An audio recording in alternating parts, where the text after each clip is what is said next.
এতিয়া নলখামৰা বুলি কওঁ তাৰমানে ৰাতিপুৱা ঘুমি উঠিয়ে এই তিৰি মানুহজনীয়ে তাৰমানে মিলত গুড়া ভাঙবা আহিছিল তাৰমানে গুড়া বিক্ৰী কৰি তাৰমানে কৰি তাৰপিছত কাম কৰি থাকোঁতে সন্থকতে তাৰমানে এই চাদৰখন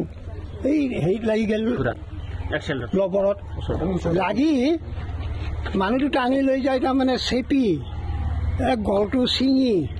তাৰ পৰা গলটো একফালে দলিয়াই দিলা আৰু বডিটো একফালে বেৰা এপিনি কোবাইছে এপিনি কোবাই এতিয়া মানুহ অৱস্থা নাই এতিয়া অলপ পিছতে পুলিচে লৈ গ'ল আমি দেখা পাইছেনে আমি আহিছোঁ কিন্তু আৰু সেইখিনি সময়ত কোনো নাছিল গিৰিয়েক ঘনীয়েকে আছিল ঘৰত কোন কোন আছে এওঁলোকৰ মাক আছে আৰু ভায়েক এটা আছে আৰু ল'ৰা ছোৱালী দুজন এটা ডাঙৰটো ল'ৰা সৰুটো ছোৱালী কি কৰিছিল এনেকৈ মিল চলো এই খেতি বাতি অলপ আছে কিমান বছৰ হ'ল ইয়াৰ এইটো হ'ল 6-7 বছৰমান হ'ল ৰাতিপুৱা কিমান বজাত হৈছে ঘটনাটো 5:45 কি মিল এইটো ধানৰ মিল